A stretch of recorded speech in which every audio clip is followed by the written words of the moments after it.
qui peut remplacer les Niassimé après leur départ. Ferdinand a été nous éclairci. Écoutons-le, restez jusqu'à la fin. Abonnez-vous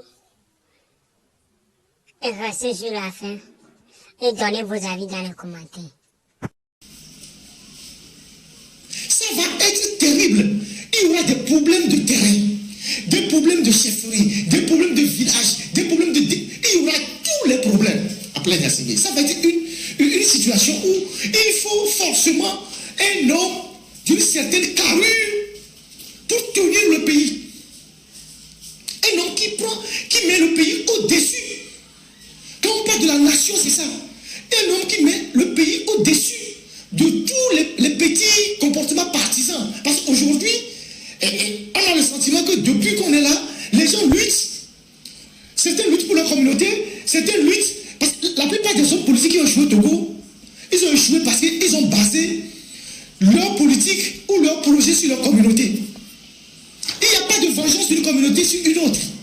Il n'y aura pas de la relève d'une communauté sur une autre. Il faut construire une nation. Et une nation, c'est un territoire incrusté sur un territoire où toutes les communautés se retrouvent. C'est le Togo qui doit passer d'abord. Mais si la plaine Niassimé va être une histoire de telle communauté veut prendre la revanche sur l'autre communauté, on ne va jamais s'en sortir. Il faut mettre l'État au-dessus de tout ça. Il faut mettre la nation au-dessus de ça. Parce qu'on n'a pas réussi à construire une nation. Et à la consolider. On a eu les indépendances et tout, et puis après on a vite basculé. On n'a pas véritablement construit une nation. Au Togo, les gens raisonnent au Togo en communauté, en village, en clan. C'est comme ça que les gens raisonnent au Togo. C'est comme ça que les gens raisonnent au Togo.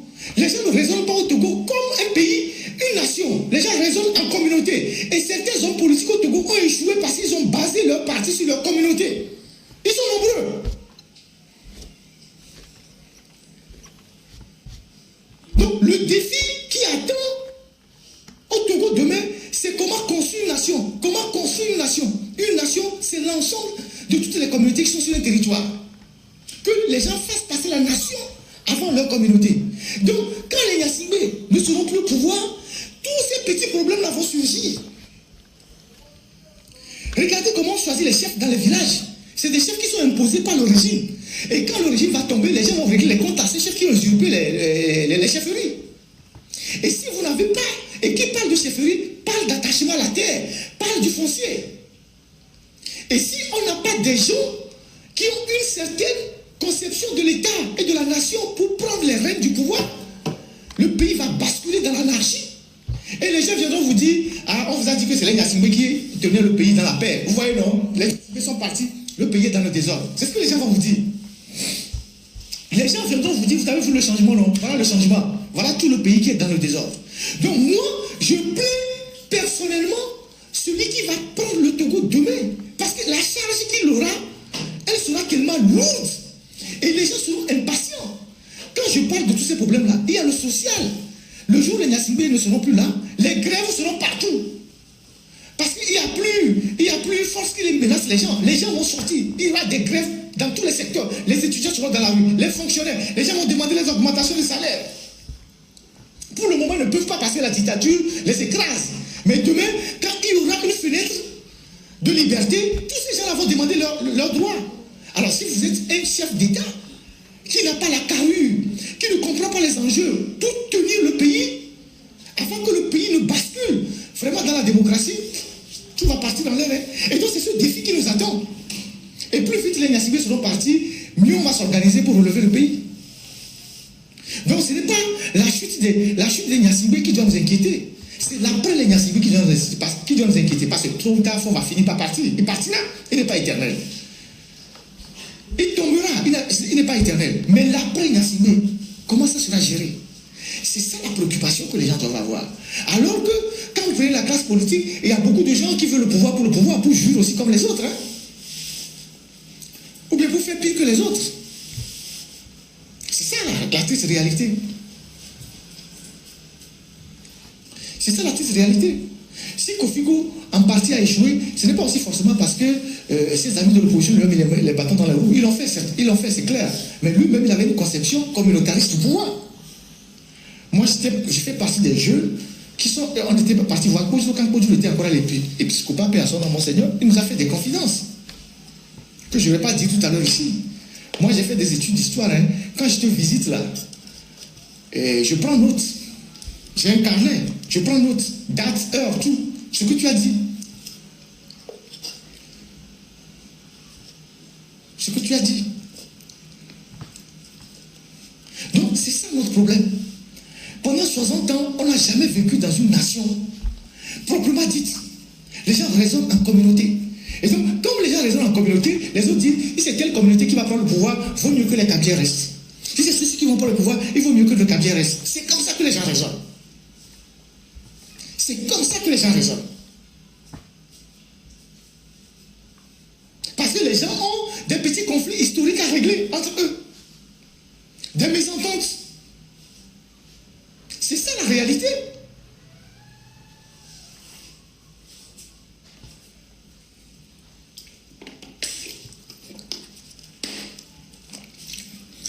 Voilà, donc j'en ai fini pour aujourd'hui. Je pense que j'ai fait presque 3 heures. C'est suffisant pour aujourd'hui. Je remercie tous ceux qui sont restés en ligne pendant ces presque 3 heures de temps. Moi, c'est pas. Moi, j'ai rien à foutre de tout ça. Moi, je suis quelqu'un d'un mental inimaginable. Moi, je suis d'une résilience pas possible. Vous ne pouvez pas être dans la situation où je suis si vous avez traversé tout ce que j'ai traversé. Moi, je suis d'un mental de fer. Donc, moi, j'ai rien à foutre de tout ça. Donc, moi, c'est dans la tête que ça se passe. Moi, de par ma formation, pas seulement ma formation scolaire, universitaire, académique, ma formation dans la vie en tant que militant qui a été à l'école de la Révolution et en plus qui a fait beaucoup de sports de combat. Dans ma tête, c'est très, très, très solide. Donc, il faut qu'on y arrive. Il faut une espèce de catharsis dans notre pays. Il faut une thérapie de choc pour qu'une prise de conscience arrive dans notre pays, pour que les gens comprennent que nous avons pris un chemin pas possible. Oui, quelqu'un parle de la TVM. Bon, je n'ai pas parlé de ça, mais bon, la TVM, d'accord, vous allez payer les impôts. Bon, quand on prend l'argent pour donner aux anciens chefs d'État de la région, il faut le récolter quelque part. Merci pour le chapeau, il faut le récupérer quelque part. Donc, on va vous faire payer plus d'impôts. La conséquence de la suspension de l'aide américaine pour tous les projets que j'ai listés au départ, c'est qu'on va augmenter les impôts au Togo. Les voleurs ne vont pas diminuer leur part de vol. Nous devons nous battre pour que les voleurs diminuent leur part de vol. Mais ils ne vont pas le diminuer parce qu'on n'est pas nombreux à se battre contre la corruption. En conséquence, ils vont répercuter ça sur les impôts. Donc les gens paieront de plus en plus d'impôts. D'où les histoires de TVM. Parce que tous les projets qui sont en train d'être arrêtés, c'est des millions de dollars que le pays sera délesté. Le pays sera délesté de millions de dollars. Il faut récupérer le manque à gagner quelque part. Et c'est sur les citoyens qui vont se battre et qui vont se rabattre. Alors qu'ils ne vont pas diminuer eux leur part de vol, mais c'est sur leur part que nous devons nous battre. Nous devons faire en sorte que la part qu'ils volent diminue un peu. Il faut lutter contre la corruption. C'est ça. Sinon, ça va être compliqué dans les jours qui viennent. Hein. Ça va être très compliqué. Ça va être très compliqué si ces projets s'arrêtent, si les financements de ces projets s'arrêtent. Qui va prendre en charge les 300 000 personnes qui vivent avec le VIH-Sida? Qui va prendre en charge les personnes à mobilité réduite? Déjà que les personnes à mobilité réduite, ceux qu'on appelle handicapés, n'ont pas beaucoup de considération au Togo. Qui va prendre en charge tous les déplacés de la région des savanes? Leur insertion. Tous les enfants qui bénéficient de la cantine scolaire, où on leur fait un repas chaud par jour. Qui va financer ça? Qui va financer ça? Donc il faut que Faure Gnassingbé rapatrie l'argent qu'il a mis à l'extérieur. Il faut que les barons rapatrient tout leur argent qu'ils ont mis à l'extérieur. Il faut que cet argent qu'ils ont mis à Dubaï, Singapour, la Suisse, partout, aux États-Unis, au Canada, il faut ramener cet argent au pays pour financer les projets sociaux. C'est cette lutte-là qu'on doit mener. C'est ça. Donc voilà ce que j'ai voulu partager avec vous. Et une fois de plus, je tiens à vous dire merci, tous ceux qui ont passé les 3 heures de temps à me suivre dans ce live-là. Ça a été très long, mais je pense que c'est nécessaire. C'est nécessaire pour la lumière dans notre pays, c'est nécessaire pour la clarté des informations dans notre pays, c'est nécessaire pour que nous soyons tous au même niveau d'information et que lorsqu'on vient nous raconter des histoires, qu'on sache que ce qu'on nous raconte, est-ce que c'est la vérité, c'est le mensonge. C'est pourquoi on fait cet exercice régulièrement pour que les Togolais soient au même niveau d'information. Donc je vous souhaite une très bonne semaine. Il y a un phénomène qui se passe à Lomé que je ne vais pas décortiquer aujourd'hui. On m'a interpellé plusieurs fois, notamment les jeunes qui s'adonnent à l'alcool et à la drogue. Aujourd'hui à Lomé, les jeunes sont dans un état catastrophique. Je ne peux pas parler de ça aujourd'hui, je suis un peu fatigué. Je vais reparler de ça dans le live de dimanche. La situation des jeunes aujourd'hui qui boivent de l'alcool frélaté, qui sont très dans les ghettos, tout ça, des gens qui sont dans une situation catastrophique à Lomé, et il y a de plus en plus de jeunes qui s'adonnent à l'alcool, c'est ce qu'on m'a dit.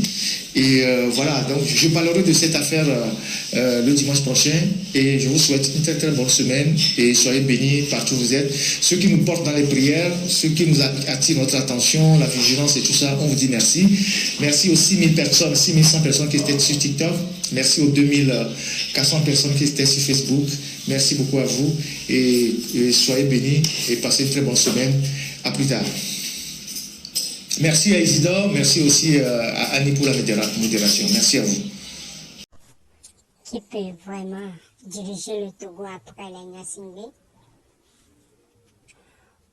On vient d'écouter les analyses de Ferdinand Hité sur la question. Il a détaillé certains points et on l'a écouté véritablement au niveau des chefs cantons, des chefferies traditionnelles. Il y a véritablement de grands problèmes que ça serait très vraiment difficile à résoudre ces problèmes. Mais, et au niveau des problèmes fonciers, il y a énormément de problèmes chaque fois. Tu achètes un terrain ici, et quelqu'un d'autre vient, c'est pour lui, et quelqu'un d'autre vient se poser à toi. Et c'est ainsi chaque fois, et c'est déplorable. Ce que Ferdinand a été dit, c'est une chose très sérieuse, on ne doit ne pas le prendre à la légère, on doit le prendre sérieusement, réfléchir sur ça, penser sur ça. Bon, on ne peut pas dire que lui il prêche que les bonnes paroles, non. Et surtout au niveau des chefferies, des problèmes fonciers, c'est un vrai problème qui s'impose si les autorités compétentes en place aujourd'hui peuvent faire quelque chose pour améliorer ces choses. Ça serait très important, sinon c'est très grave. C'est très grave le fonctionnement des choses et c'est très déplorable. Et ça ennuie beaucoup au développement et l'avancement du pays. Sinon, nous apprenons aux dirigeants de faire quelque chose pour améliorer les choses, pour permettre un bon avancement du pays. Ça serait très important, ça serait avantageux pour eux et pour nous tous. Sinon, si les gouvernants peuvent faire quelque chose au niveau des fonciers, au lieu que les paysans vendent leur terrain agricole, leur terrain cultivable à des prix misérables, pourquoi ne pas plutôt leur donner les opportunités de prendre cet argent? Il y a un financement du gouvernement qui les permet de cultiver eux-mêmes leur terrain au lieu de vendre et de venir les ouvriers pour ces gens-là. C'est déplorable. Sinon, c'est très grave cette situation au Togo. Si les autorités peuvent faire quelque chose à ce niveau pour permettre aux villageois, aux Togolais, en majorité qui sont agriculteurs, de garder leur terrain ou au plus des cas, c'est de les bailler Et après certaines années, les terres leur revient.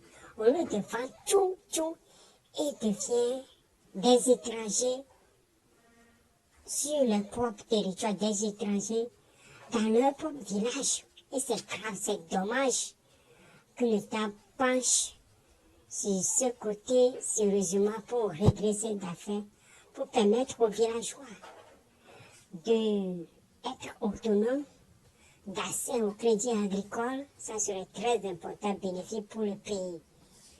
Sinon, c'est très important que les choses changent autrement pour permettre aux citoyens de Togolais de bouger de lui-même,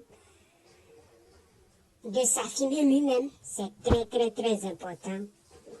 Et merci à vous de rester jusqu'à la fin, abonnez, likez, commentez, donnez vos avis. À plus.